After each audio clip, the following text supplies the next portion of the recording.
Nou sê, kom ons begin. Môre almal. Jy's maar julle het lelik geword.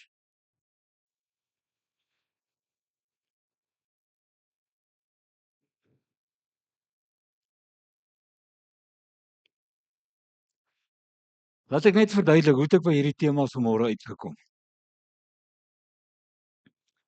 My vrou het die lastige gewoonte, lastig omdat dit in jou kop werk.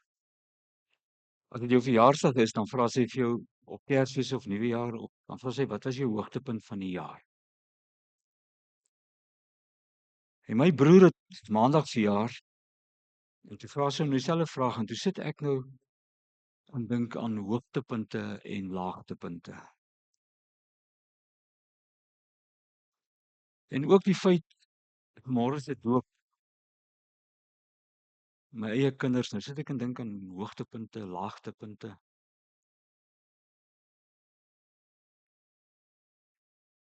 En ek wil begin met hierdie sinnetjie. Die lewe is 'n fantastiese plek. 'n Lekker plek.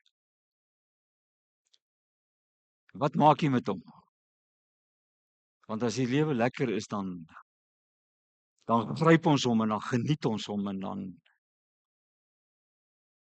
maar die ander kant, die lewe is nie 'n lekker plek nie. En dinge kan verskriklik skeefloop.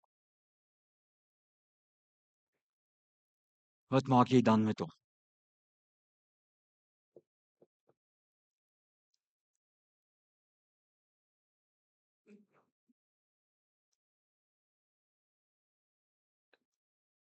Ek is besig om so 'n klomp draaibank buitels reg te maak. Nou staan ek oor die goed en dink.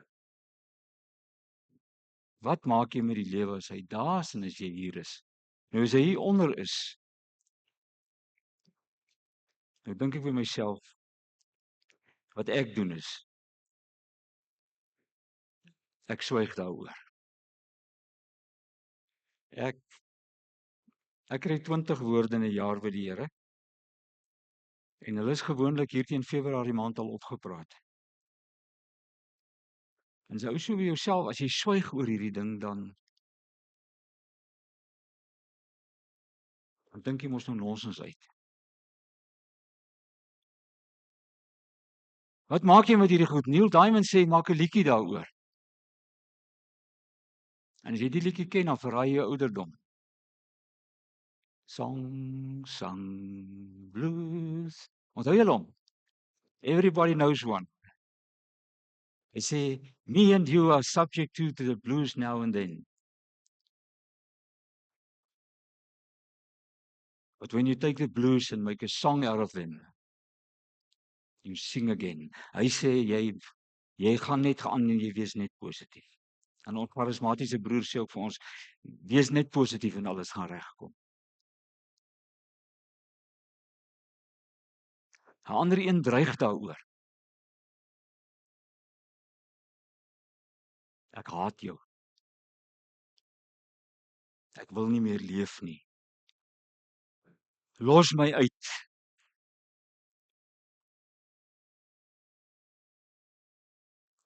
Nog een kry vir hom 'n plaasvervanger. Hardloop na plaasvervangers toe. En is nie bewustelik nie, jy soek maar vir jou iets. Mans vlug in hulle werk in. Hier draai een 'n bottel oop, prop af, en daar sluk een 'n pilletjie en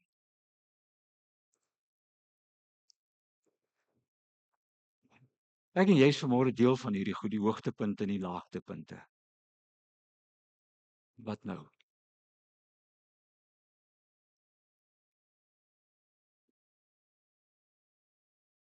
Ek het geen antwoord oor hoekom goed gebeur nie. Ek weet nie waarom nie. Toe ek jonger was, het ek antwoorde gehad vir alles. Nou ken ek nie eens die vrae nie. Ek het geen antwoord op die goed nie. Die waarom weet ek nie, maar die waarheen. Daaroor kan ons praat. Ek lees in Lukas 8. Kom die Here Jesus, dan maak hy 'n storm stil. En almal is, wat is die Afrikaans, in awe, verwondering oor wat hierdie man gedoen het. En toe die storm stil gemaak het, toe dit verby is, toe sê hy, kom ons gaan na die oorkant toe. Kom ons gaan na die land van die Gadareeners toe. Kom ons gaan na die plek toe waar 'n malkranksinnige vir ons sit en wag. Van 'n hoogtepunt, hy sê kom ons klim uit, kom ek klim dat jy uit julle comfort zone uitklim. Kom ons klim uit die bekende veiligheid uit. Storm stil gemaak. Kom ons na die oorkant toe waar 'n kranksinnige wat is in die grafte bly, wat paal rondhardloop, wat kettinge breek, wat niemand kan hou nie. Kom ons gaan kyk hom in die oë. Kom ek haal jy uit julle comfort zone uit. Waarheen? Uit jou comfort zone uit. Verwag 'n mal man en gaan kyk hom in die oë. En verwag nuwe dinge.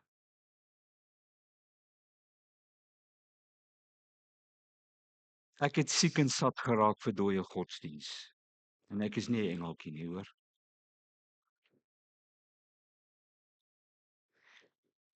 En ek sien ook rondom my gelowiges soek lewe. Ek het nou die voorreg om feitelik elke Sondag in 'n ander kerk te preek. Veral op die platteland. En ek sien hoe loop die kerk dood.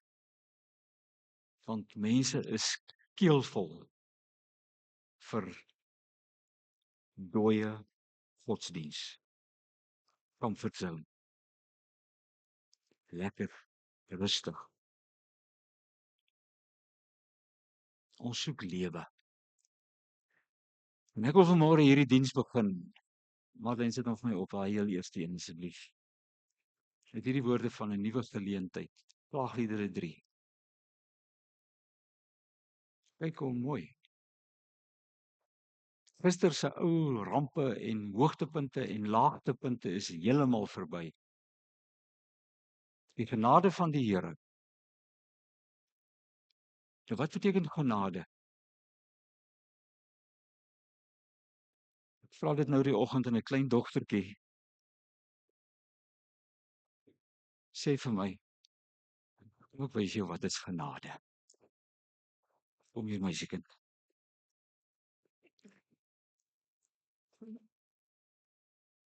Daar's genade. Dis lief vir jou. Dis nie kwaad vir jou nie. Kyk hom. Die genade van die Here, ek moet agteruitloof en val. Hy sê die genade van die Here is elke môre nuut. Nuwe geleentheid. Uit jou comfort zone uit. Losgister uit. Die mislukkings, die laagtepunte, die wat ook al. En kyk na daai Sefanja 3. En kyk hoe word die Here beskryf hier. En as jy die boek lees, is 'n profeet in die Ou Testament. Hier kom die Assiriërs. Hulle is aan die kom. Dis 'n wrede spulletjie. Hulle het van hulle vyande se kopbene het hulle vir hulle drinkbekers gemaak. Hier kom hulle. En Sefanja preek en hy sê, raak nou rustig. Die Here weet wat hy doen. Die Here jou God. En terloops in die Ou Testament, as die woordjie Here gebruik word, in die taal wat dit ingeskryf is daai woordjie Here. En ek wil later iets daaroor sê. Is die verbondsgod, die kontrakgod.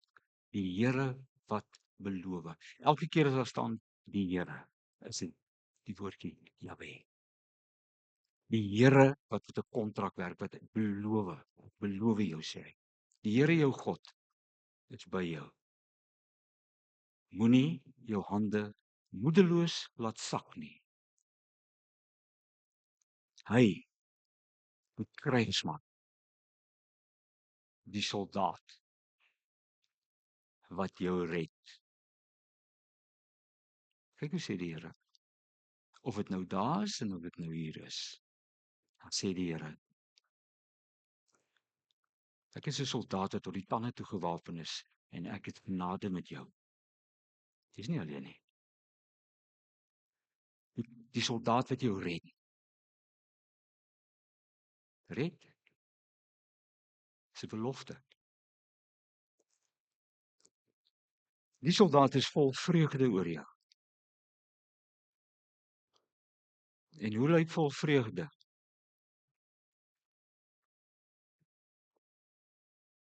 Dis hoe die Here oor my dink.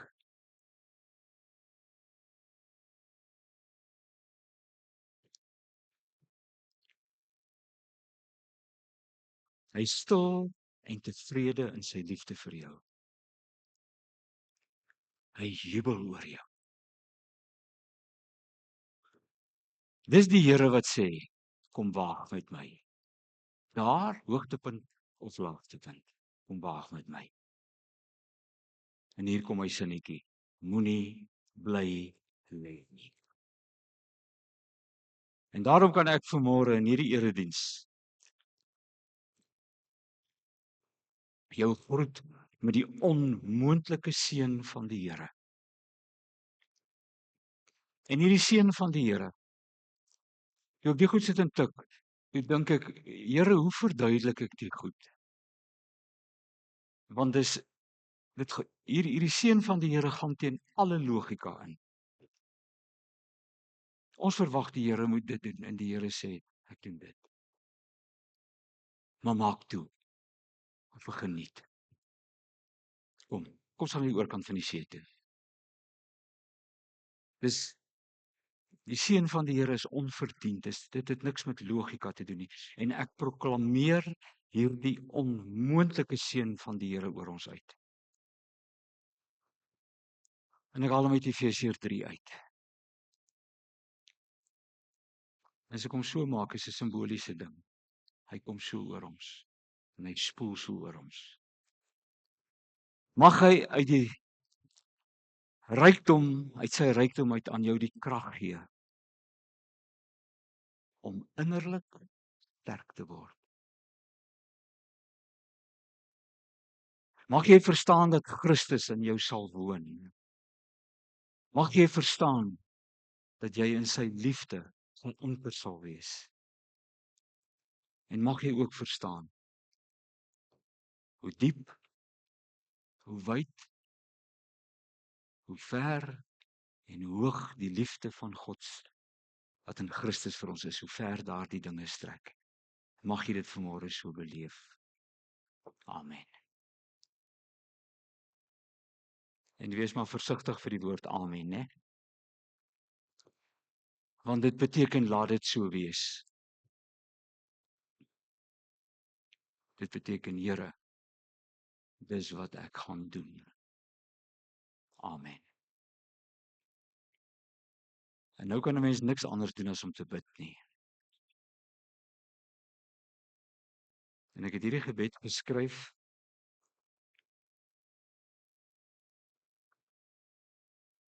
is eintlik 'n baie gevaarlike ding wat ek doen, want dit is 'n baie intieme gebed wat ek geskryf het oor myself.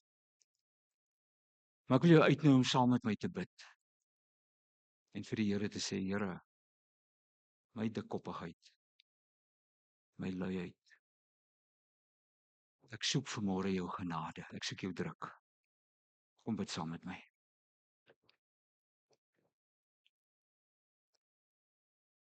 Here, U sê dat U hart vir my klop. Ek kom klop nou aan daardie hart. Ek bring dinge wat ek nie kan dra nie, nie oor kan praat nie, wat ek nie wil sien nie, wat ek nie wil hoor nie.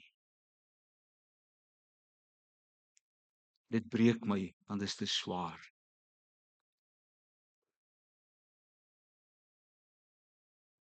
Jesus, kom reinig my, heilig my, vergewe my. Here Jesus, ek moet U by U genade hart ontmoet. En U moet my in U genade ontmoet. Want in U hart is daar genesing. Want U is mos genadig. U bring vryheid in hierdie kettinge wat my doodmaak. U bring hoop in my wanhoop. U bring lig in hierdie donkerte. En ja, U bring genesing in my flentertjie lewe wat ek probeer lap. Ek kom, Here, ontmoet my. Ek weet U sê U sal my ontmoet, maar ek voel en klink so leeg.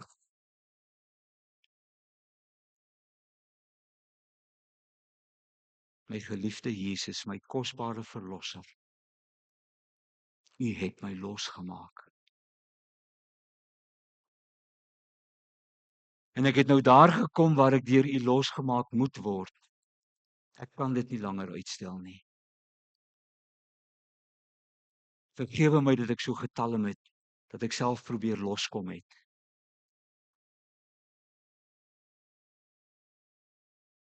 Ek is hier. Vat my hand, Here. Dat dit nie weer net los woorde is nie. Dat ek nie die goed wat ek nie kan dra nie, by U wil terugvat nie. Hier is ek. Ek sal U vertrou. Kom my klein geloof tegemoet. Ontmoet my. Hou my vas.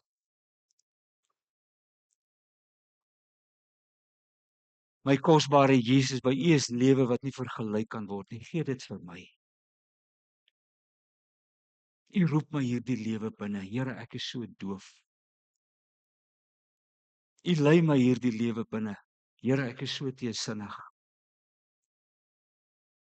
En ek weet, dit is waar U my wil hê.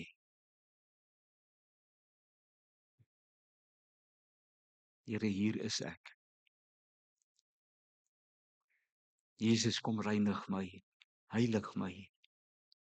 Vergewe my.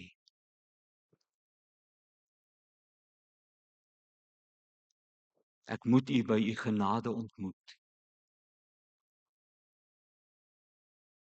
En U ontmoet my in U genade.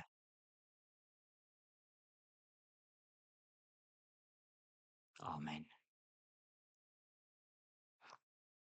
Kom ons sing. En sing is nie maar net klompie woorde neer hier nie. So vir die Here te vertel hoekom jy hom lief vir hom is.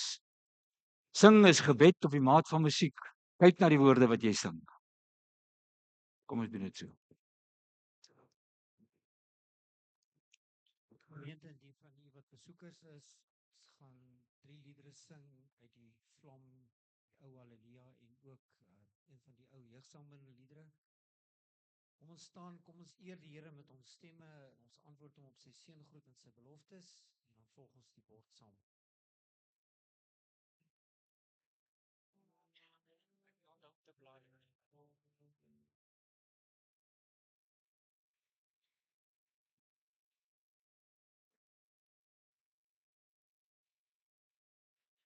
Die hemel is die Heer en sy glans is soos kristal. Hy is sy heilige van God en hy heers oor die heelal. Daarin smag in sy woord. Soos die water strui sy stem, soos die son op die see se blou, is die sterkdom van sy troon.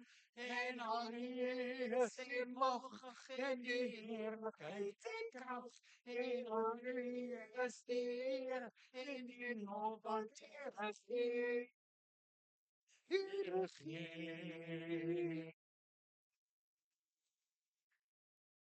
Miljoene in gereedheid is die heinde om sy troon, verbuister in sy sieraad en die beelde van sy kroon, daarin smag in sy woord. Soos die water strui sy stem, soos die son op die see se blou, is die dekklom van sy troon. En al is die mag en die heerlikheid en krag, en al is die en die naam van Here gee. Here gee.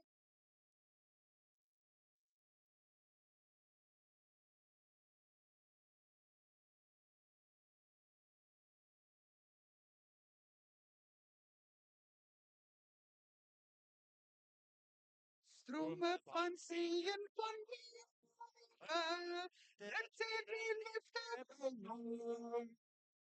Heerlijke tijd van verkwikking, vloeit ons eiland in hoop. Stroom van seën, van volheid ons vind. Reeds voor de druppels gediend, stink ons die strome oorheen. Strome van seën van bloed, dal met uitverging van seën.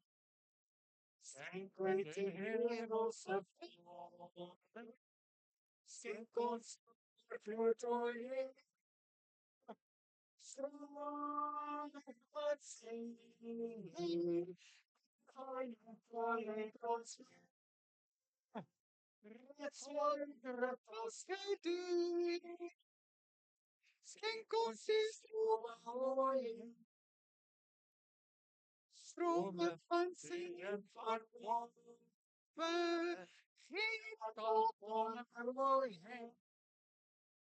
Doorsnif in bijna dal, ons wordt er van heerlijk groeien. Seën, van volheid ons. Reeds voor de druppels gediend, schenk ons die strome oorheen.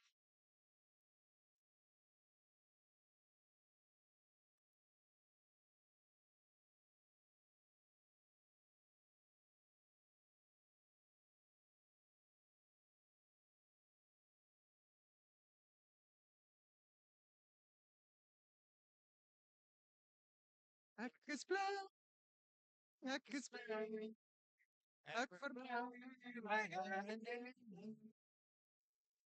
Ek van my hande wat iets gegee. Hy het my verlos. Hy het my verlos. Ek is bly, ek is bly. Soos 'n bruid in 'n flaming brand. Ek is bly. Jesus is my blijdschap. Jesus is my blijdschap. Jesus is my blijdschap. Ek is bly. Ek is bly. Ek is bly. Ek verbind my hande. Hy het my hande wat gegee. Hy het my verlos. Hy het my verlos. Ek is bly. Ek is bly. Soos 'n bruidegom in brand.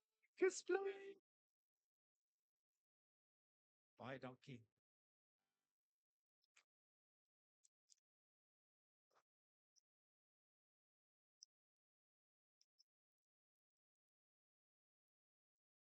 Hmm.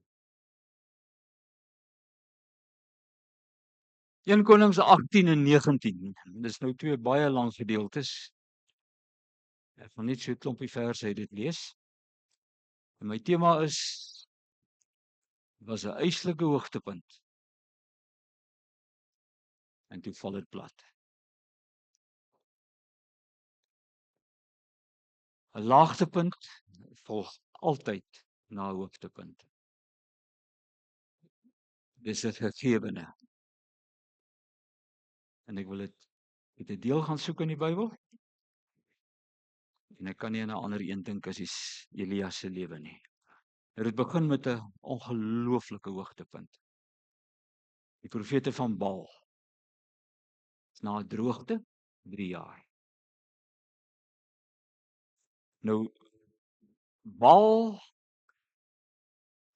hierdie tydperk van die geskiedenis se koning met die naam van Agab.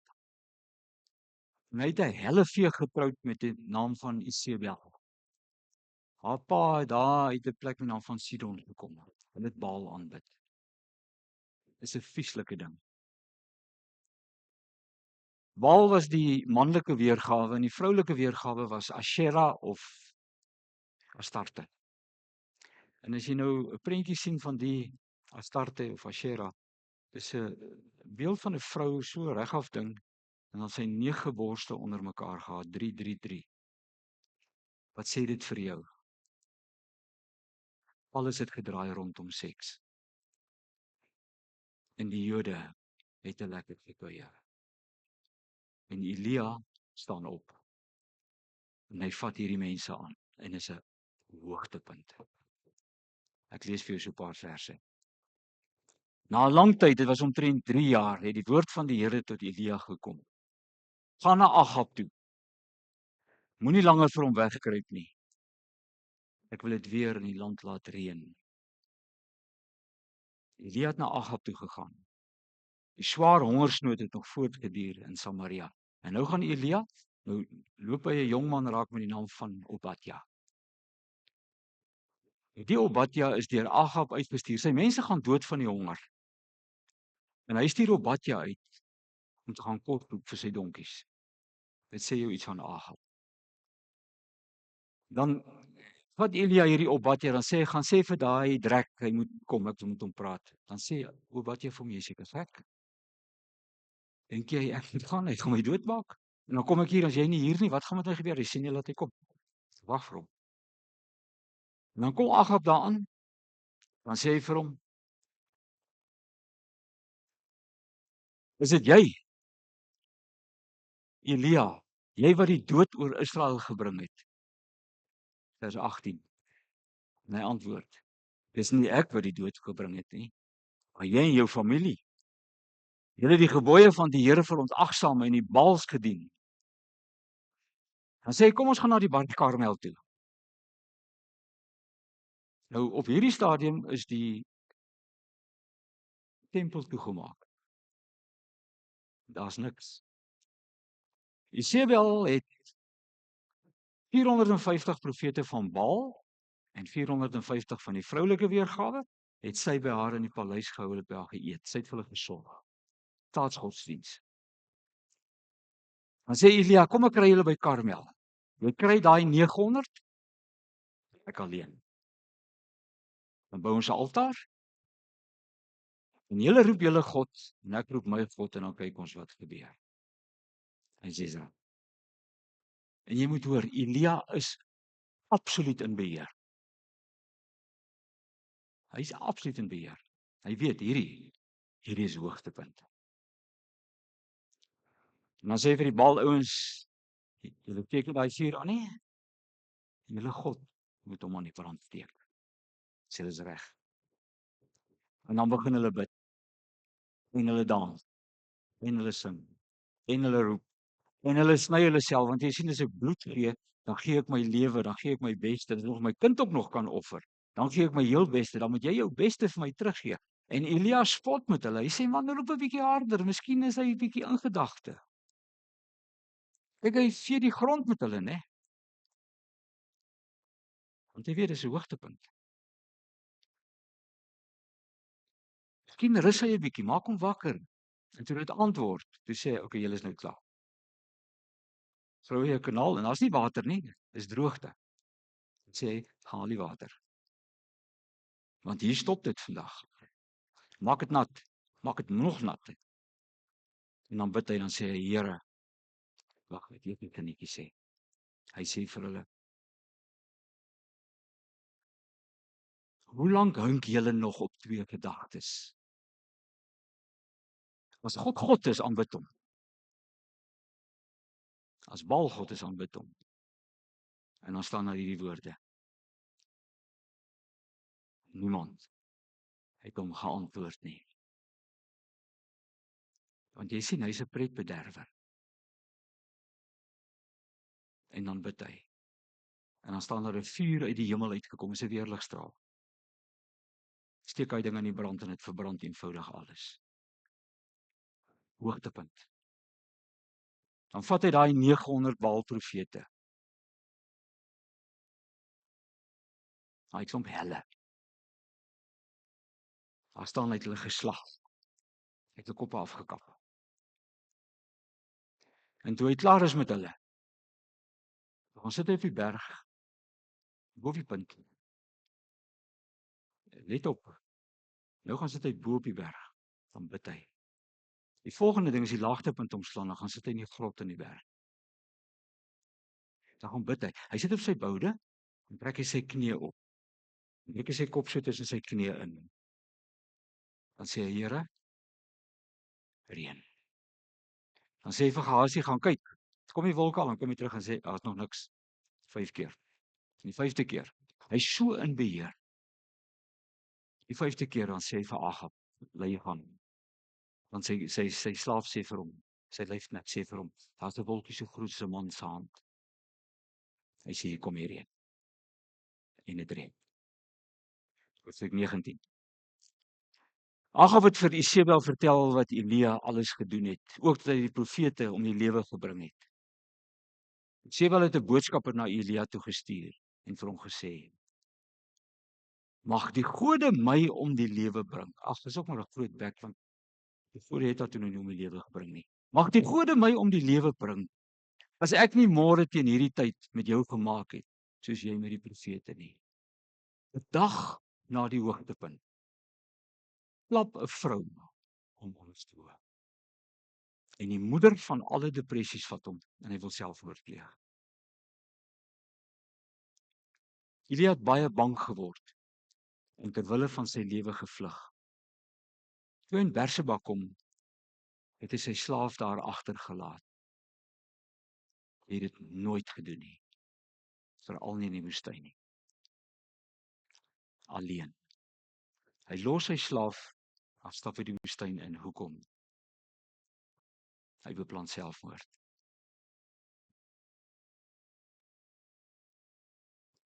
Hy het 'n dagreis ver in die woestyn ingegaan en daar het hy onder 'n besembos gaan sit en gewens hy gaan dood. Hy het gesê, nou is dit genoeg, Here. Neem my lewe. Toe het hy gaan lê en daar onder die besembos aan die slaap geraak. Nou 'n besembos is 'n bossie, né? Daar's nie groot goed in die woestyn nie. Daar onder die besembos aan die slaap geraak. Toe hy hom weer kom kry, skud hy engel hom aan die voet en hy sê vir hom, wat sou jy gemaak het as die engel jou so in die voet vat? Hierdie ou so bang, hy kom dit nie eens agter nie. Skud die engel hom en hy sê vir hom, word wakker, eet. Nou eet hy. Daar staan 'n brood en 'n kruik water, hy sê, en hy slaap weer. Engel sê vir hom, kom, wakker word, eet. Jy moet Horeb toe loop. Nou Horeb en Sinaï is dieselfde berg. Hoekom Horeb toe? Want dis waar alles begin het. En toe sê die Here vir hom, kyk terug, kom na die plek toe waar alles begin het. Kyk terug, kyk wat het ek gedoen. Daar wat op daai berg het die Here vir Moses die wet gegee en al die dinge. Hy sê vir hom, eet, dat jy genoeg krag kan hê om 40 dae te loop. Horeb toe. En Elia loop.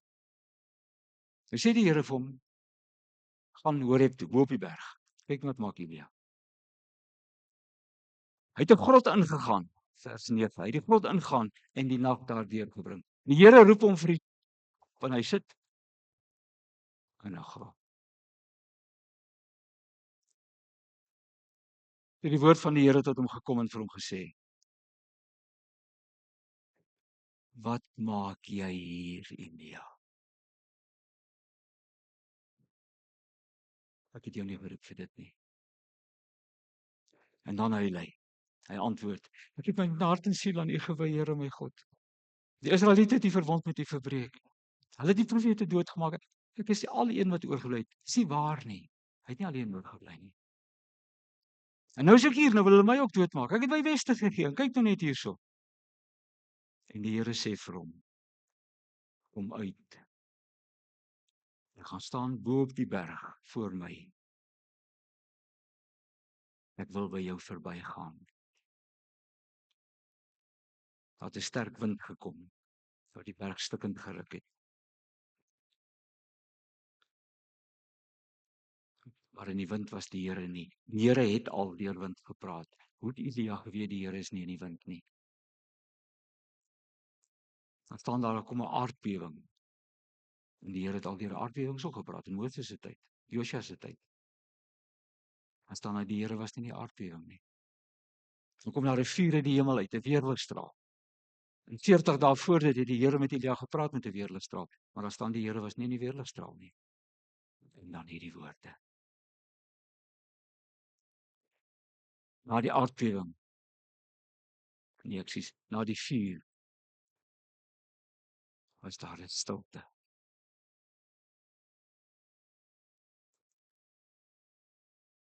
Toe Elia die stilte hoor, het hy sy gesig met sy mantel toegemaak en tot die bek van die grot gaan staan.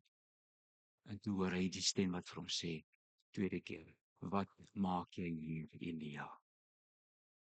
En Elia sê presies dieselfde woorde. Hulle het my dat jou verbond verbreek, hulle het hulle doodgemaak, hulle het dit gedoen. Maar hierdie keer is dit nie die bang Elia wat dieselfde woorde sê nie. Hierdie keer is dit die Elia wat die Here in die stilte gehoor het. En sê vir die Here, wat wil U hê moet ek doen? Hoor, in die laagtepunt. Wat wil U hê moet ek doen? En sê die Here vir hom, gaan terug. Gaan salf 'n koning. Ek lees dit vir jou. Hy sê, draai in jou spore om na die woestyn toe. Hoor wat maak die Here? Hy stuur hom terug binne in die leeu se bekke. Woestyn toe. En hy sê, jy gaan salf 'n ander koning. Gaan sê vir Agab sy dae is getel. Gaan salf 'n man met die naam van Jehu. Maak hom koning. En Jehu sal hierdie hele spul uitroei. Gaan salf 'n ander koning. Gaan na Damaskus toe. Gaan salf 'n Hazael, wat ons vandag nou ken as Sirië.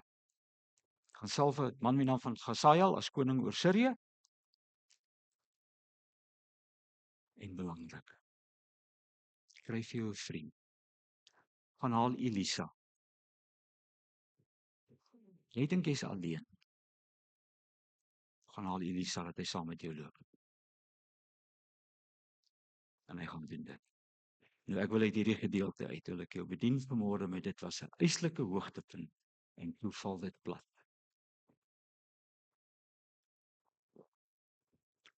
'n Hoogtepunt in die lewe is 'n wonderlike ervaring. En soms is dit klein goedjies. Ander kere is dit enorme goed wat met jou gebeur, wat jou kort asem laat. Hoogtepunte. Dis iets wat jy onthou. Jy beleef dit. Jy herleef dit. Jy troetel die herinneringe. Ek het 2 hoogtepunte in my lewe. Wat my by uitstaan. Die geboorte van my kinders. En daai Woensdag aand daar in die private hospitaal, toe die dokter uit die teater uitkom en hy sê, my kind Wynand, sal dit maak.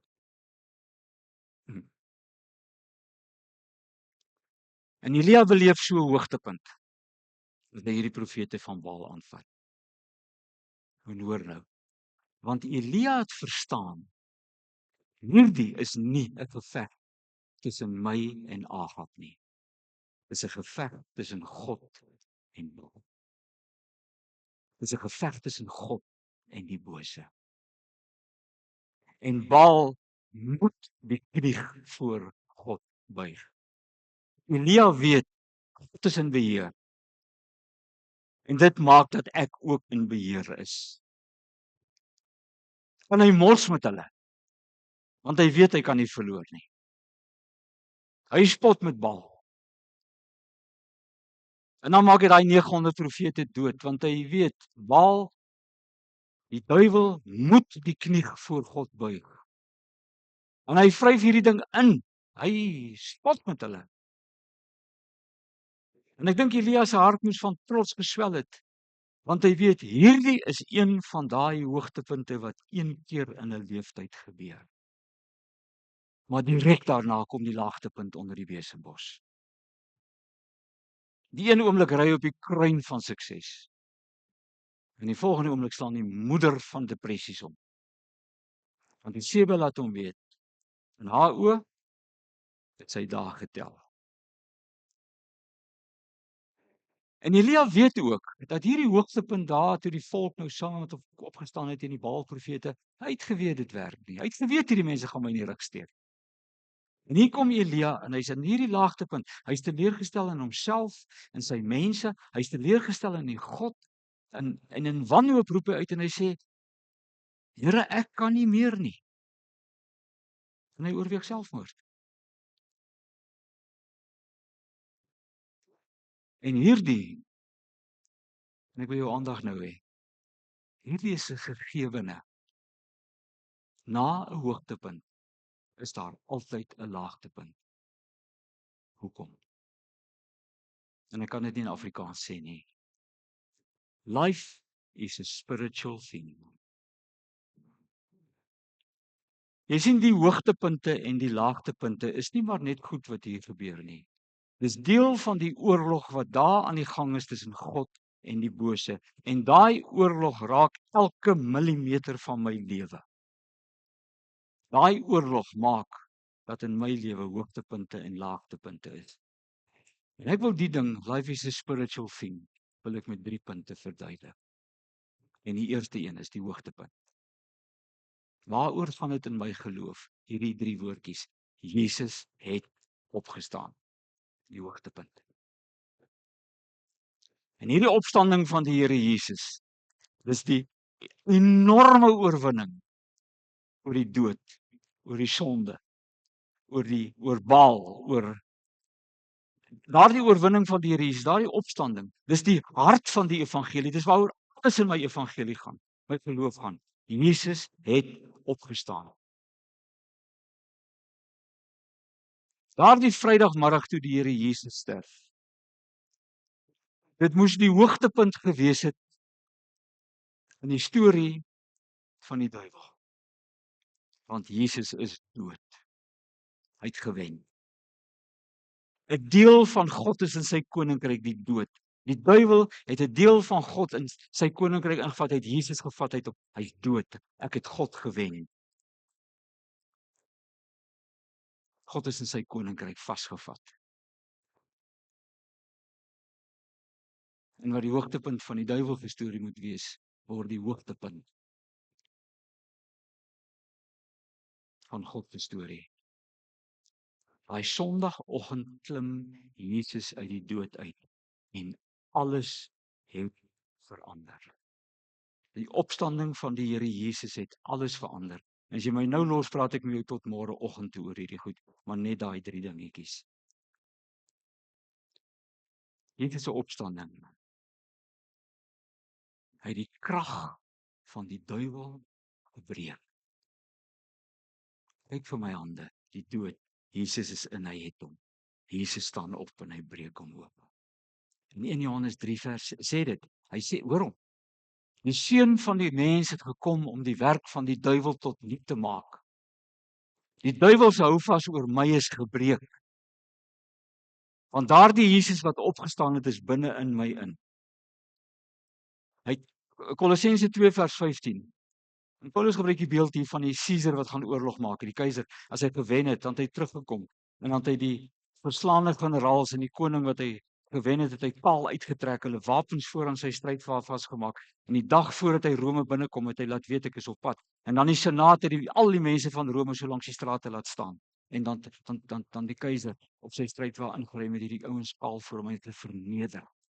Hy het in sy triomftog ingevat. En dan het hy met hulle so deur die strate gery en die mense het gesê, "Hey, ons het gewen." En Paulus gebruik daai beeld en hy sê dat Jesus het die duiwel ontwapen. En elke mag en gesag van hom weggevat deur hom in sy triomftog mee te voer.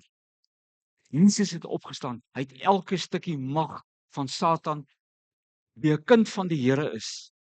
Die duiwel se mag oor my is gebreek. Die tweede ding van Jesus se opstanding. Toe Jesus opstaan, sê Romeine 6, toe het ek saam met hom opgestaan. Toe Jesus sterf, toe sterf ek saam met hom. Toe hy opstaan, toe staan ek saam met hom op. Ek gaan nooit weer die dood in om te betaal vir my sondes nie. Nooit weer nie. Want die Here Jesus was namens my daarin. En die derde ding wat sy opstanding verander het, ek het in God se oë verander van 'n patetiese sondaar na meer as 'n oorwinnaar toe. Sê Romeine 8. Ek is nie meer in God se oë sondaar nie. Kan ek jou dit vra? Is jy 'n sondaar? Is jy 'n sondaar? Ek wil nie sonde doen nie, want die sukkel ek nog ongelukkig mee, verskriklik baie. God sien my nie meer as 'n sondaar nie. Kyk na Romeine 6, wat daar staan. Die sondige mens wat ek was dit. En saam met Christus gekruisig, sodat my sondige natuur tot 'n einde kom. Daai lewende, opgestane, oorwinnende Jesus is in my. Maar dis die een kant van die storie. Die ander kant. Hoewel Baal weet dat Jesus het sy mag van hom al weggevat, sal hy, daai Baal sal nie toelaat dat jy een enkele tree in die lewe sonder Baal loop nie. As jy in God se lig wil loop, moet jy weet, die donkerte het aan die werk teen jou. Die Engels het 'n woordjie.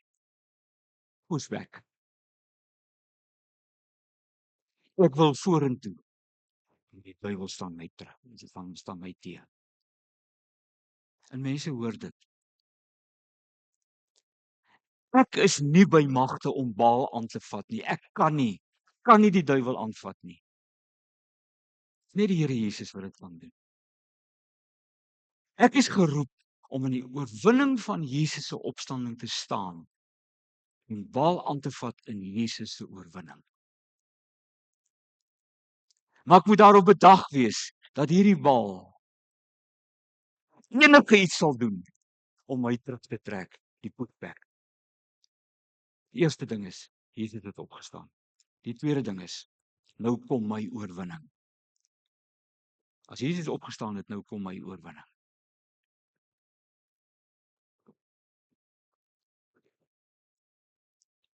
Ek sny die spreekwoordelike 900 priesters uit die hel uit se kele af. En daarna sap die reën ook nog uit.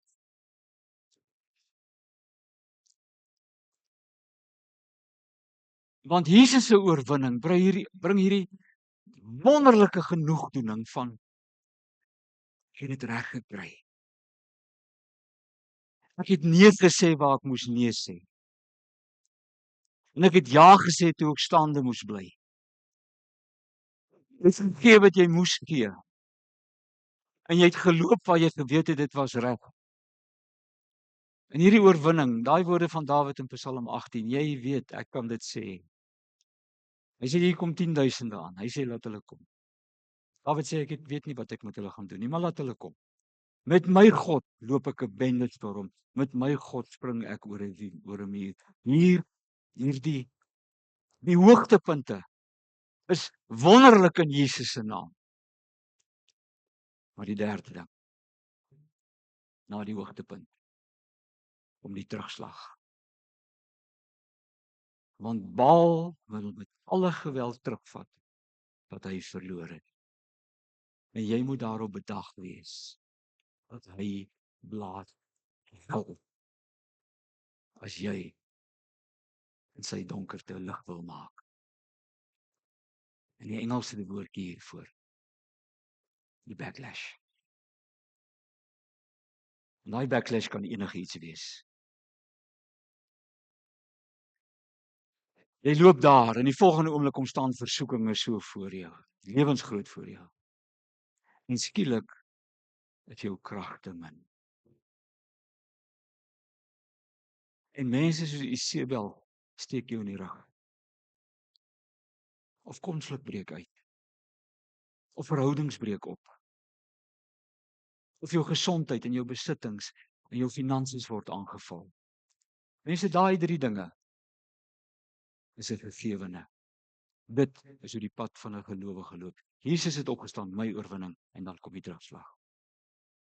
En hoogte en laagtepunte volg mekaar in 'n kind van die Here te lewe op. Daar buitekant, dit gaan goed met die ouens wat die Here nie ken nie. Want hulle pla nie die duiwel nie, so hy pla hulle nie. Maar stap jy 'n pad met die Here en kyk wat gebeur. Hoogtepunte en laagtepunte volg mekaar op. En Elia het 'n paar foute gemaak. Die eerste enetjie is, hy twyfel aan die Here se krag. Ek het verniet gewerk. Ek het soveel moeite gedoen. Ek sien nie kans om voort te gaan nie. Elia het vergeet, hoor, hy het vergeet, wat het die Here alles deur hom gedoen? Hy sit net hier en kyk. Sy tweede fout wat hy maak, hy twyfel aan God se vermoë om in te gryp. Hulle is te veel vir my. Ek het alleen agtergebly. Hy vergeet dat 40 dae terug het die Here 900 profete van die hel het hy laat doodmaak. En die grootste fout wat hy maak, en jy moet kyk na daai nommer 3. Sy eie pyn, sy eie vernedering en sy eie besembos word die bril waardeur hy kyk. Hy wil deur dit wat skeef loop na God toe loop en die Here sê nee. Nee. Jy kyk nie met daai bril na my toe nie. Jy kyk met my bril na hierdie goed toe. Sy eie ervaring word sy norm. Hierdie ding van ek het dit goed bedoel. Kyk wat het nou met my gebeur. Ek het my beste gegee. En nou moet ek vir my lewe vlug. Want hy vergeet. Dis God se geveg teen Baal, nie my geveg nie. Sy vierde fout wat hy maak, hy begin twyfel aan God self. Het die Here my gelos? Is ek op my eie teen hierdie klomp mense? En hierdie storie is vandag nog presies dieselfde. Die Here gee krag in oormaat. En jy vat hierdie krag om enigiets onder die son te kan hanteer. Net om die volgende moment te wonder. Het die Here van my vergeet? En is dan wanneer jy klappe begin kry. En is dan wanneer selfs die dood vir jou mooier kan lyk. En as ek jou vanmôre kan uitstuur, dan is dit met hierdie een sinnetjie. Daar's iets wat jy nooit uit die oog uit mag verloor nie. Nooit. God bly goed. Daar's nie een oomblik dat God minder God is nie. Of dit nou in die hoogtepunt is of dit in die laagtepunt is, God bly God. Toe hy die 900 sekele afsny, toe God daar, toe in die grotste, toe sê die Here vir hom, wat maak jy hier oor my? Want jy sien, God staan nie los van die hoogtepunte en die laagtepunte van my lewe nie. En hierdie ding dat God bly, dit gaan heeltemal bo my verstand uit. Ek kan dit nie met logika verduidelik nie. God bly God. En ek wil uit Elia se ervaring uit wil ek vanmôre 'n paar dinge sê oor hierdie goed. 'n Paar dinge wat ons kan leer. En die eerste een is God gryp in op bonatuurlike maniere. Altyd. Bonatuurlik. Elia lê in slaap. 'n Engel gryp hom aan die voet. En hy maak hom wakker. Jy weet die Here weet. In hoogtepunte kan ons met God saamleef. Maar die Here weet, as die lewe terugklap en ons het die laagtepunte, dan weet die Here, ons het die aanraking van 'n engel nodig. En as jy nie verder kan nie of nie verder wil nie, dan moet jy bedag daarop wees dat die Here gryp bonatuurlik in. Maak jou oë oop vir die Here se engele. Maar ons is so bang onder daai besembos. Ons is so eenoogig in ons bangheid dat ons die engele nie raak sien nie. Miskien omdat ons glo dat die Here kan ons nie help nie. Miskien omdat ons vir die Here wil voorskryf hoe moet die Here werk in die hoogtepunte en die laagtepunte. Maak jou oë oop, sien die Here se engele. Ek het 'n vriend hier in die gemeente wat ek skielik besef het hy's een van die engele. Daai een wat in jou arm vat en vir jou sê, ek bid vir jou. It's alright. Ek bid vir jou. Maak jou oop as die Here na jou toe kom met 'n engel uit die woord uit. Ek het nou die nag 'n ervaring met die Here gehad uit Romeine 5 uit. Wat ek besef het, hier praat 'n engel met my. Of 'n engel wat na jou toe kom terwyl jy bid. Of iemand of iets wat God stuur net om jou wakker te maak en vir jou sê, maak jou oë oop. God werk op 'n bonatuurlike manier. Altyd. Moet nooit bly lê. En die tweede ding wat vir Elia hier doen. Die Here gee vir hom krag as hy vir hom sê eet. Soveel krag dat hy 40 dae lank kan loop. Hoekom? Want die Here dwing hom om te sê, kyk weg van die besembos en stap Horeb toe. Van ontmoet God op die plek waar God is. Hou op hier vaskyk. Kyk na die plek waar God is. Want jy sien, wie net die sinkgate van die lewe wil raak sien, vergeet dat die Here staan bo op Horeb en hy sê, en ek sê dit met respek.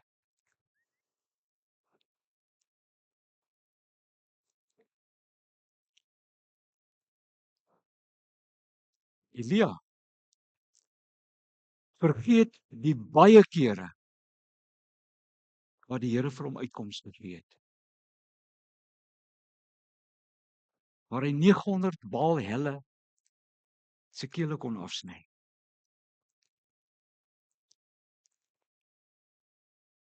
Moenie vanmôre glo dat alles hopeloos is nie. En nou preek ek vir myself. Ons gesin gaan deur 'n slegte tyd met iets wat met ons dogter gebeur het. Moenie glo dat alles hopeloos is nie. Kyk terug en sien die groot dinge van God wat hy in jou lewe gedoen het. En kyk vorentoe en sien God op Horeb raak.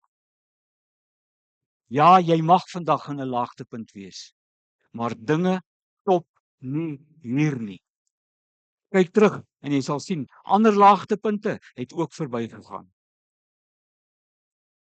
En die hoogtepunte van God op Horeb wink altyd weer. En daai teks staan nie verniet in die Bybel nie, 1 Korintiërs 10. God is getrou. Wat beteken getrou? Ek bly by wat ek gesê het. God is getrou. Hy sal nie toelaat dat jy bo jou kragte versoek word nie. En as dit kom, sal hy ook die uitkoms gee, sodat jy staande kan bly.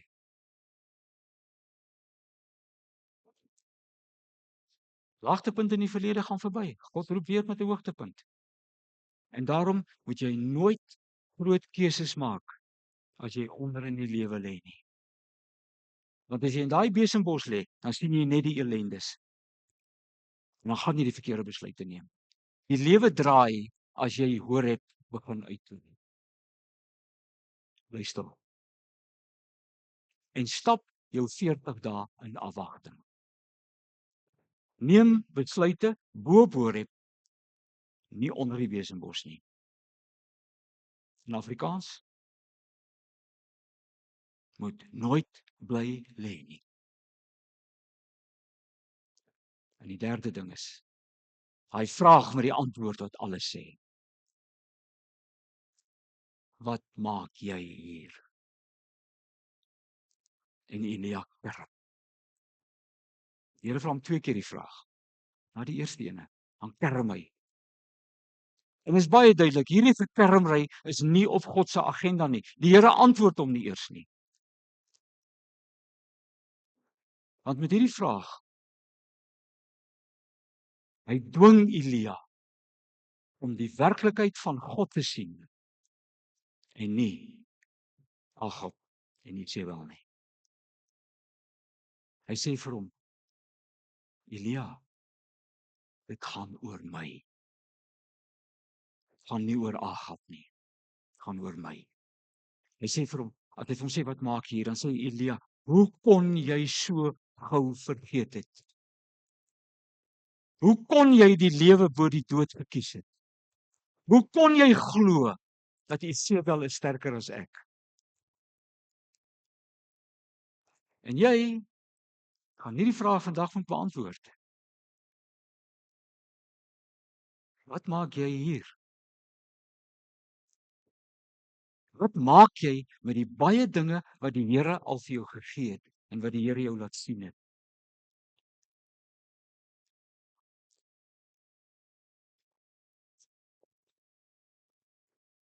Want baie van die hoogtepunte en die laagtepunte in ons lewe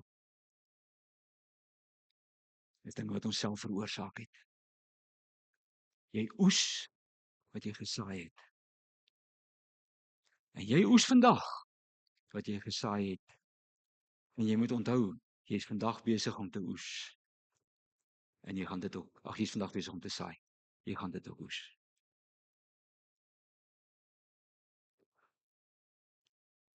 En as jy God nie wil onthou nie,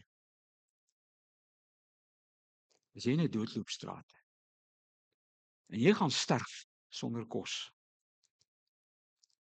Maar as jy egter die groot dade van God onthou, en jy bly kyk na God se kant toe, dan sal die Here vir jou die krag gee om daai 40 dae te loop. Hy sal.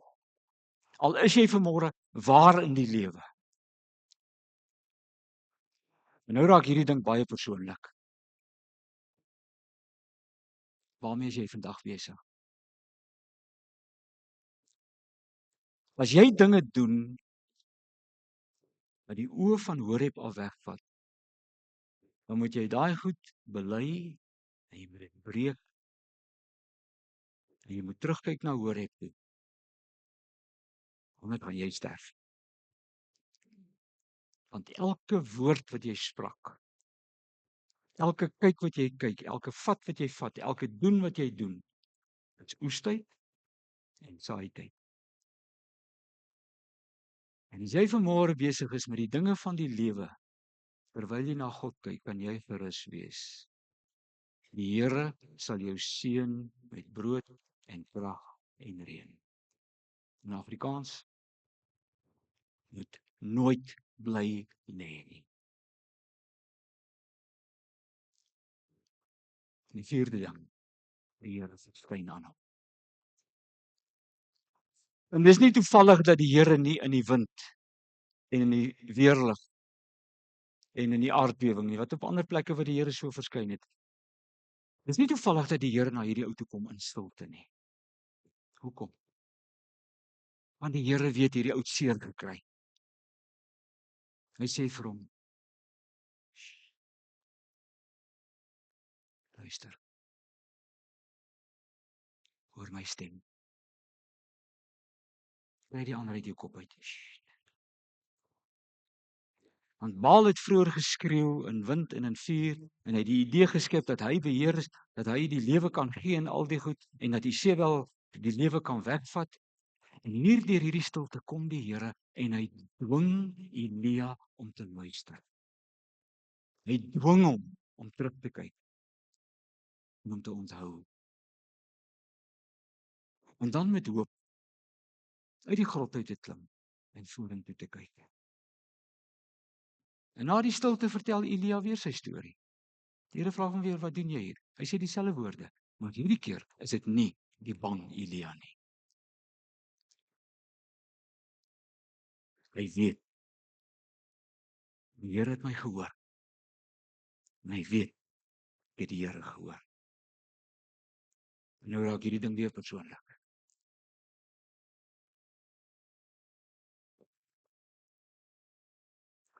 Jy het die Here gehoor toe hy in stilte met jou kom praat het.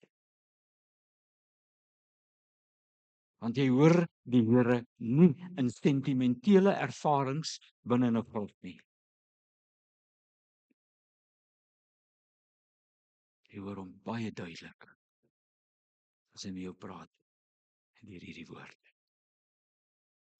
En dis my tragedie dat ons praat en ons preek en ons weet hierdie goed en ek weet dat kinders van die Here kom nie by die Bybel uit nie. En dan haal hulle nie Horeb nie.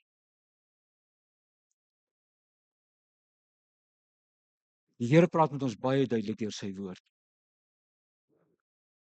Jesaja 30 staan hierdie woorde. Wanneer jy die regte pad verlaat, sal jy self agter jou 'n stem hoor wat sê: "Dis die pad. Loop hier langs." As jy met die Bybel leef, sal die Here vir jou krag gee deur die hoogtepunte en deur die laagtepunte. En jy kry jou brood deur jou stilte tyd. En die Nuwe Testamentiese berg Horeb, die kerk. En ek kan my verkyk en verluister aan hierdie Christene wat sê hulle is kinders van die Here, maar hulle kom nie in 'n kerk nie. Jy gaan nie Horeb haal nie. Jy gaan nie. Elia het die Here gehoor en toe vra hy: "Here, wat wil jy moet ek doen?" En toe lyk die laagtepunt heeltemal anderste. Want hy weet toe, die Here was die hele tyd by my. En ek moet ophou met my eie geraas. My eie gebrom. Ek moet werk aan my verhouding met die Here. In Afrikaans moenie bly lê nie. En die laaste dingetjie. Die Here stuur Elia terug woestyn toe. Hy stuur hom terug na sy probleme toe. En hy stuur hom om nuwe dinge en ou probleme te gaan doen. Hy sê van gaan salf 'n nuwe koning in Agab se plek. Dan salf hy 'n ander koning, Hasael aan Sirië. En 'n nuwe ding hy sê, gaan kry vir jou vir Elisa. Maak hom jou sidekick. Hy word jou leerling, as jy klaar is gaan hy by jou oorvat. Elia dink hy staan alleen. Die Here sê van, maak jou oop. Ek stuur jou terug en ek stuur jou nie alleen nie. Ek stuur Elisa saam met jou. Of ons bid so opreg. Dat die Here moet ons asseblief. As dit so rof raak, moet die Here ons uit die woestyn uithaal.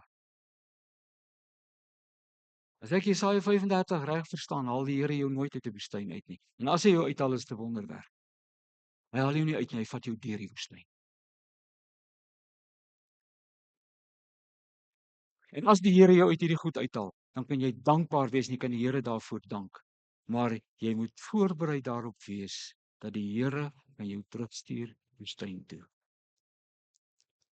Hoekom? Want as jy swak is hy sterk. In Afrikaans moenie bly lê nie. En 'n laaste gedagte. Eintlik het ons van die lewe gemors gemaak. Alles hoogtepunte. Maar die laagtepunte is baie meer. En toe dit goed gegaan het ons dankbaar die Here se krag gesoek. Maar toe dit nie goed gegaan het nie, het ons gebrom. En sleg het ons self hierdie dinge probeer uitwerk. Maar kyk, die Here se genade is groter as my verraad. Die Here se genade is groter as my mislukkings. En my gebrom is nie deel van sy agenda nie. Die Here tel op en die Here genees. En die Here bring nuwe hoop, met nuwe geleenthede, met nuwe mense. Want die Here is dieselfde God in die hoogtepunte en in die laagtepunte. Die Here stap nie uit as dinge te veel raak nie. Maak jou oë oop. Gaan soek die Here op Horeb. En hoor hom as hy vir jou vra, wat maak jy hier? En dan antwoord jy hom. En dan gryp jy die krag vas wat die Here vir jou gee en dan stap jy jou 40 dae in afwagting. Want God bly God. Amen. Hy horlosie is voor. Ek het nie so lank gepreek nie, hy horlosie is voor.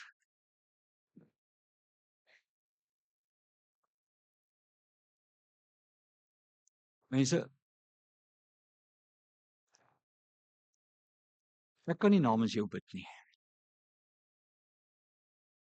En jy weet wat sê die Here vanmôre. Waar is jy in jou lewe in? En ek kan nie namens jou vir die Here gaan sê, Here, ek vat jou krag en ek gaan loop nie. En ek maak 'n nuwe kommitment op Horeb en ek kom uit die grot uit en ek gaan vir jou 'n paar oomblikke gee. Praat met die Here. En ek sal afsluit. En ek wil afsluit met 'n gebed wat geskryf is. En my ma's nou so 'n paar jaar terug dood aan COVID. Maar ek kom op hierdie gebed af wat my ma het seker potloodmerkies langs hierdie goed gemaak. Wat sy gesê het, die Here gebruik my. Laat kom oor my wat U wil. En ek wil afsluit met daardie gebed, maar ek gee vir jou tyd. 'n Paar sekondes, praat met die Here. Maak 'n kommitment, Horeb toe, klim onder die besembos uit. Ek gee jou kans.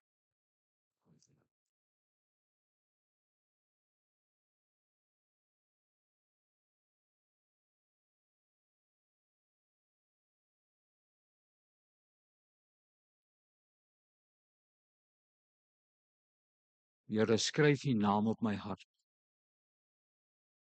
Dat dit daar so onuitwisbaar bly staan, dat geen voorspoed of teenspoed my ooit van U liefde sal kan skei nie.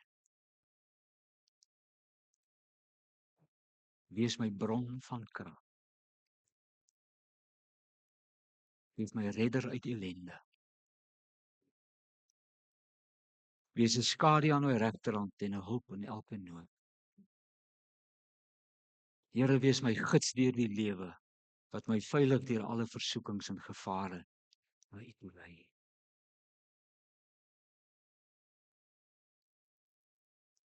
Here, U weet wat vir my die beste is. Laat daarom met my gebeur net wat U wil. Gee my wat U wil. Wanneer U wil. En soveel as wat U wil. Doen met my soos U wil. Gebruik my soos U wil en waar U wil. Ek is in U hande. En ek is veilig daar, maar ook gereed om U te dien.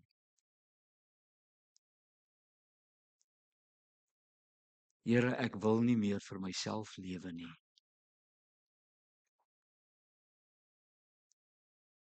Maak my lewe 'n loflied aan U. Amen.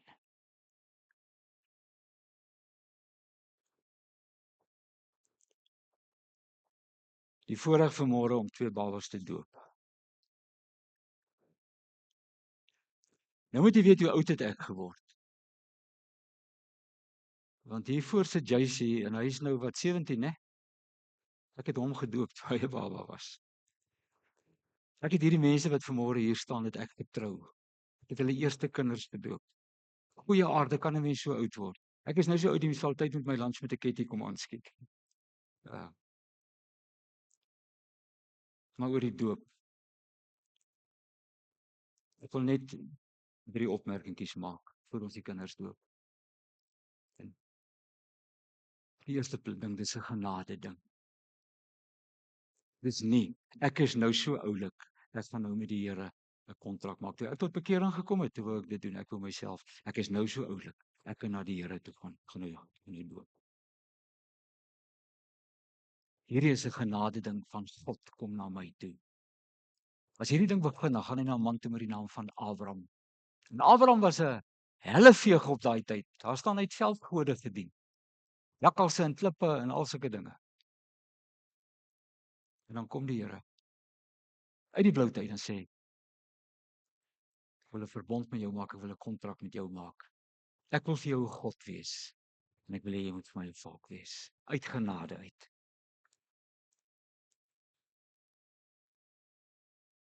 Dis hierdie groot God wat na 'n patetiese mens toe kom. En wat is meer pateties as 'n baba? Dat die Here 'n kontrak maak, 'n verbond maak. Die tweede ding is, hierdie ding draai rondom 'n gesin. Altyd, altyd. Hierdie goed is nooit vir die individu bedoel nie. Hoekom? Ek het geen idee nie. Maar die bousteen van God se werk in die kerk, in die samelewing, is 'n gesin. As hy hierdie ding begin met Abraham, dan sê hierdie verbond kom jou toe en jou kinders en jou slawe en almal wat daar by jou is.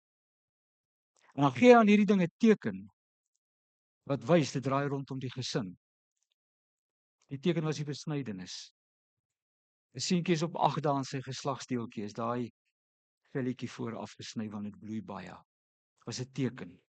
En dan die pa en die priester gekom en daai stukkie wat afgesny is so voor die altaar gaan gooi en gesê, dis my kind se bloedverbond. Ek kom nie voor God sonder bloed nie. En dit het vooruitgewys na Jesus met die bloedding wat sou kom. Maar hy spesifiek aan die seentjie gemaak. Die seentjie kry die teken. Want as hy 'n vrou voor die Here vat en hy het seksuele gemeenskap met haar, dan gaan hy binne na haar in. Dan draai daai teken van hom na die vrou toe oor en uit dit kom 'n kind. Kyk hoe loop hierdie ding van geslag en geslag en geslag. Dit draai rondom 'n gesin. En in die Nuwe Testament word hierdie ding bevestig. Paulus spreek, Handelinge 18:16. Spreek hy, 'n vrou met die naam van Lydia verkoop materiaal daar langs die rivier, sy luister na hom, sy kom tot bekering, dan staan daar, sy en haar hele huisgesin is gedoop. Hier stap een in, en die Here sê, as jy vir my lief is my genade so groot, ek trek jou gesin hierin. Beteken nie jou kind is gered nie. Dit beteken, ek sal na jou gesin kyk. Dis 'n kontrak. En hierdie ding dis net vir 'n gelowige gesin bedoel. En ek het meer as 'n idee, dis waar my kerk begin ontspoor het. Want ons het elke Tom, Dick en Harry se kind gedoop in hierdie kerk. En die Here het gesê, maak die mense my disippels en doop hulle. Dis net vir gelowige ouers bedoel. En hierdie gesin, die beskerming wat daarin is, die beloftes wat die Here maak. As jy as 'n ouer se kop uithak, dan kom die beskerming wat die Here sê, ek sal sorg dat jy terugkom. Nee, ek het nog nie eers gedoop nie en jy kan kerm nou al.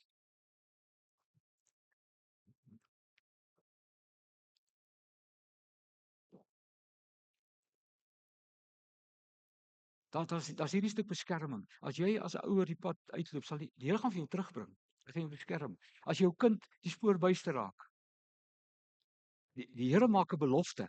Ek sal vir jou God wees. Ek sal na jou kind kyk. Gaan staan op die Here se beloftes. En die derde ding, hierdie is 'n kontrak. Ek sal vir jou God wees. Dis 'n verbond, dis 'n kontrak, twee partye. Ek sal vir jou God wees. Jy moet vir my 'n volk wees. Dis beloftes wat hier gemaak word. Dit word voor getuies gemaak. Dis nie maar net 'n ritueel wat hier plaasvind nie. En ek het vir altyd die ouers wat ek vir kind voordoop het ek gevra, is jy reg om jou kind te doop? En dis gelukkig nie vir perfekte mense nie, want daar bestaan nie so iets nie, maar dis vir mense wat die kontrak verstaan en wat genade verstaan. En ek wil nou hierdie twee babas doop en omdat dit 'n gesinsding is, as daar die mense die vrymoedigheid het, wil ek hê die twee doopouers moet hier kom staan. En as die oumas en die oupas en familie en kinders en wie ook al wil saamkom, kom staan saam met die familie en kom staan saam met die familie. Dis 'n gesinsding. Voor ek hier beloftes die vraag vra.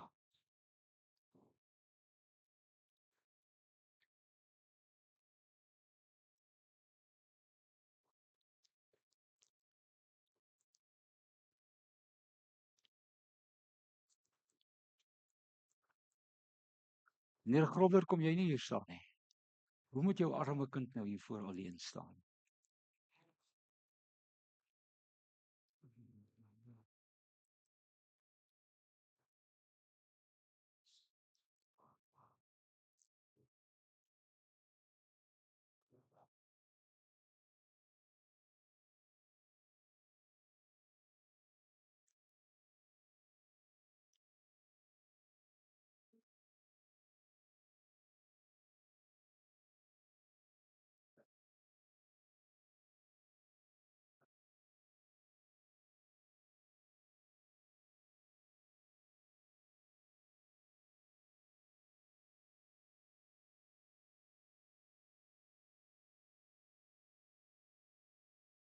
Chris en Karina, paar. Ek raak my oud my sussie. Hierdie kind het my die grootste kompliment in die gemeente gegee. Sy was in graad 10. Ek en sy gesit in skinder, toe sê sy vir my, ek is net haar pa. Ek is haar pa vir haar. En hierdie Menesies familie, ons het daarmee ook al 'n pad geloop. Ek het julle ouers begrawe, ek het julle kinders gedoop, ek het julle getrou, ek het julle en dieselfde aan hierdie kant. Dit is my 'n absolute voorreg om dit vanmôre te doen.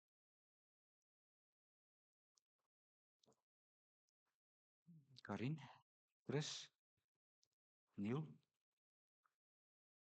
Leonie.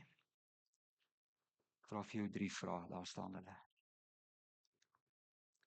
Bely jy dat hoewel ons kinders as sondaars in hierdie wêreld gekom het en daarom onder die oordeel van die Here staan, hulle nogtans in Christus aan God behoort en as kinders van gelowige ouers gedoop moet word? En die tweede vraag, bely jy dat die leer van die Ou en die Nuwe Testament die ware en die volkomme leer van die verlossing is? En die derde ene, beloof jy om hierdie kind van wie hulle die vader en die moeder is in die leer te onderrig en te laat onderrig? Hardop, julle twee se antwoord. Julle twee. Neil werk in Amerika en jy gaan terug? Middel Februarie. En sê nou daar kom nou nog 'n baba toe.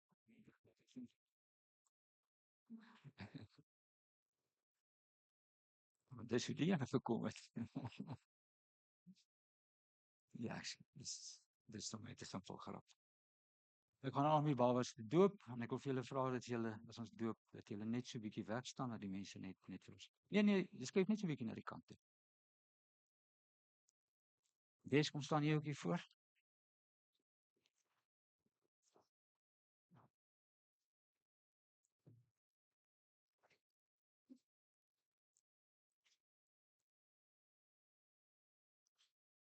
Ag, die klein ding slaap. Eina. Abigail, ek doop jou in die naam van die Vader. Ek doop jou in die naam van die Seun. Ek doop jou in die naam van die Heilige Gees.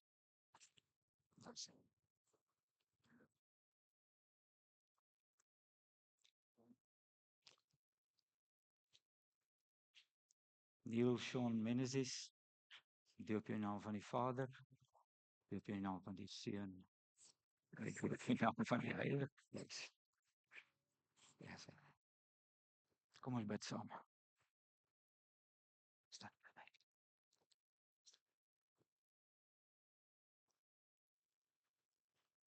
Here, soos dat ek my arms hier rondom hulle sit, bid ek dat hierdie groot arms in die hande van God hulle mee toemaak. Dat dit bewus is die hele tyd van die lewe, die grootmaak van hierdie kinders, hulle verhoudings, dat die hele tyd bewus is van die teenwoordigheid, die hande wat oor hulle is. Beskerm hulle, Here. Teen bose dinge, teen hoe ook al. En gee hulle die wysheid en die kennis om hierdie kinders groot te maak tot U eer. En in Jesus se naam bid ek oor hulle af die liefde van God die Vader, die genade van Jesus Christus en die krag van die Heilige Gees. Amen. Dit is wonderlik.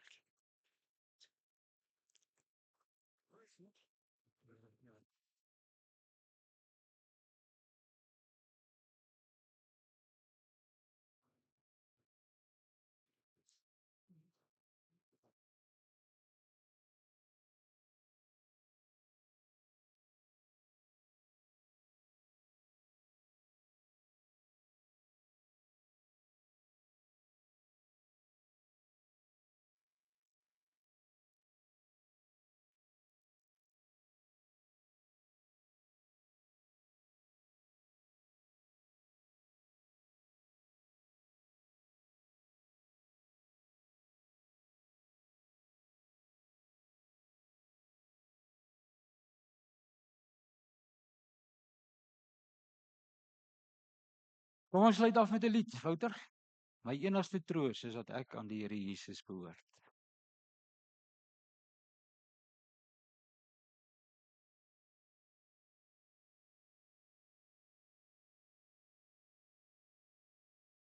Dit is 'n lied wat 'n stuk van my en jou hart se getuienis is volgens ons sê dat behoort aan die Here. Ek weet verseker dat hierdie Jesus is myne. Ons gaan die 2 verse sing, en nadat Dominee Okkie die seëngroet uitgespreek het, herinner ek jy daaraan dat ons bly staan en dat ons ook die seëngroet sing. Kom ons staan en ons sing liedboek 4, 5 en 4 die 2 verse.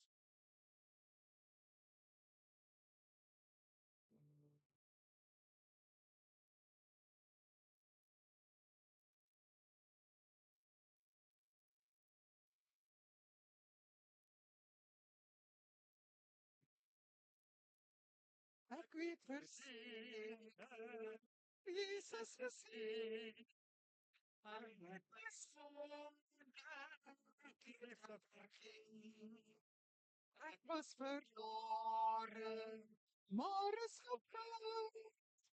Nou het ek vrede, ek is God se kind. Hy is my leidsman, hy laat my leef. Hy sorg vir my sê. Sy genade, liefde en trouw. Het ons al sy kinders behou. Sag is sy los en sag is sy lang. Hy gee vermoed, sien ware verleid. Selfs as ek struikel en dit verloor, hy sal vergewe, hy bly getrou. Hy is my swan, hy laat my leef. En hy is oor my, hy is die Heer. Hy sê genade, liefde en trouw. Het ons al vol sy kinders behou.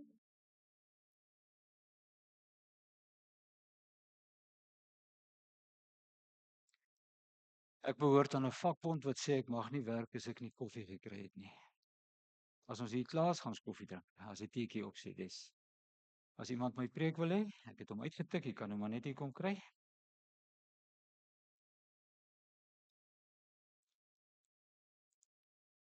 May the grace of our Lord Jesus Christ and the love of God the Father and the fellowship, yes, the fellowship of the Holy Spirit be with you forevermore and evermore. Amen. Die Here sal jou seën en die Here sal jou beskerm. Die Here sal vir jou goed wees. En die Here sal jou sy genade gee. Die Here sal aan jou goed doen. En die Here sal vir jou vrede gee. Amen.